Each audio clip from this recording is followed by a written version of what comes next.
যুগপুরুষোত্তম পরম প্রেমময় শ্রী শ্রী ঠাকুর অনুকূল চন্দ্রের শ্রীচরণে আমার শতকোটি প্রণাম। পরমারাধ্যা জগজ্জননী শ্রী শ্রী বড় মায়ের শ্রীচরণে আমার শতকোটি প্রণাম। পরম পূজ্য পাদ শ্রী আচার্যদেবের শ্রীচরণে আমার শতকোটি প্রণাম।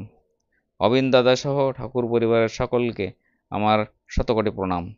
আশা করি আপনারা সকলে ভালো আছেন। যারা ইউটিউবের মাধ্যমে আমাকে শুনছেন, সকল ভক্তিমতী মায়েদের এবং দাদাদের আমার অন্তঃস্থল থেকে আনন্দিত জয়গুরু প্রীতি ও শুভেচ্ছা রইল। এই বছর বিশুদ্ধ সিদ্ধান্ত মতে শ্রাবণ মাস শুরু হয়েছে 17 জুলাই বৃহস্পতিবার থেকে। ওই দিন অর্থাৎ পয়লা শ্রাবণ, ইংরাজি 17 জুলাই থেকে শুরু হয়ে গেছে শ্রাবণ পরিক্রমা। এই পরিক্রমা ভাদ্র পরিক্রমা শুরু হওয়ার আগের দিন পর্যন্ত, অর্থাৎ সারা মাস ধরে চলবে। মাতৃ সম্মেলন শুরু হবে প্রার্থনা দিয়ে, তারপর নাম জপের পর সত্যানুসরণ ও নারীর নীতি গ্রন্থ পাঠ হবে। 3টি সমবেত কোরাস সঙ্গীত ভজন হবে।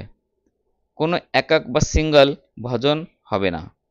যা ভজন হবে সব ভজনগুলি হবে গ্রুপের সঙ্গে সমবেতভাবে কোরাস দিয়ে। যা করবেন 3টি সমবেত সঙ্গীত পরিবেশন করবেন। 3টি ভজনের মধ্যে 2টি ঠাকুরের ও 1টি বড় মায়ের গান থাকলে খুব ভালো হয়। একসাথে সর্বাধিক মায়েরা যেন অংশগ্রহণ করতে পারেন সেদিকে নজর রাখতে হবে। 2জন তরুণী অর্থাৎ নতুন মা যারা আগে কখনো ইষ্ট প্রসঙ্গ করেননি বা নতুন শুরু করেছেন, তাদের ইষ্ট প্রসঙ্গ করার অগ্রাধিকতার দিকে ধ্যান রাখতে হবে। ইষ্ট প্রসঙ্গের বিষয় আগে থেকে ঠিক করে দিতে হবে। যারা ইষ্ট প্রসঙ্গ করবে মায়েরা, তাদেরকে আগের থেকে ঠিক করে বিষয়গুলি জানিয়ে দিতে হবে। যেমন কুমারী জীবনে ঠাকুরের বাণীর প্রাসঙ্গিকতা, এভাবে নির্দিষ্ট বিষয় দিয়ে নূতন যে মায়েরা ইষ্ট প্রসঙ্গ করতে চান তাদেরকে দিয়ে দিতে হবে।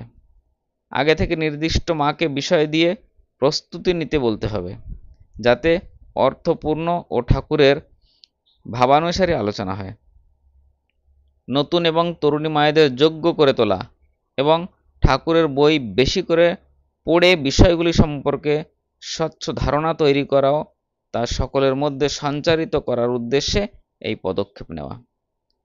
2জনের মোট সময় হবে ইষ্ট প্রসঙ্গের জন্য 15 থেকে 20 মিনিটের মধ্যে। ইষ্ট প্রসঙ্গের পরে একটি সমবেত কীর্তন হবেই। তারপর জয়রাধি কীর্তন ও ধ্বনি প্রতিধ্বনি দিয়ে মাতৃ সম্মেলন বিরাম হবে। প্রসাদের ব্যাপারে কেবলমাত্র বাতাসা ভোগ নিবেদন করেও হবে বা উদ্দেশ্যে, ইচ্ছে ও সামর্থ্য অনুযায়ী আরও কিছু নিবেদন করা যেতে পারে। যারা সাধারণ গুরু ভাই, তাদেরকে বলবেন শুধু যদি বাতাসা ভোগ দিয়েও তারা মাতৃ সম্মেলন করতে চায় তাহলে সেটাও করা যাবে। কিন্তু যাদের সামর্থ্য আছে তারা যেভাবে প্রসাদের ব্যবস্থা করে সেভাবে করে আপনারা মাতৃ সম্মেলন করতে পারেন। যেসব বাড়িতে আগে কখনো হয়নি তাদের বাড়িতে মাতৃ সম্মেলনের অগ্রাধিকার দিতে হবে। প্রথমেই তাদের বাড়ি মাতৃ সম্মেলনের ব্যবস্থা করতে হবে, যাদের বাড়ি এখনও কোনোদিন মাতৃ সম্মেলনের ব্যবস্থা করা হয়নি, যারা নতুন নিতে চায় সেই বাড়িতে। উপযোজনা কেন্দ্র বা যারা কখনো কোনো বিপর্যয়ে ঠাকুর থেকে বিচ্যুত হবেন না, তাদের বাড়িতে মাতৃ সম্মেলন করার দরকার নেই। প্রথমে দরকার তাদের বাড়িতে যারা নূতন দীক্ষা নিয়েছে বা নূতন মাতৃ সম্মেলন করতে চায় তাদের ঘরে। অদীক্ষিত আগ্রহী প্রতিবেশীদের বাড়িতে মাতৃ সম্মেলন করা উদ্যোগ নিতে হবে, যাতে তারা বোঝেন ঠাকুর শুধু দীক্ষিতদের নয়, ঠাকুর সকলের। সৎসঙ্গ সকলের।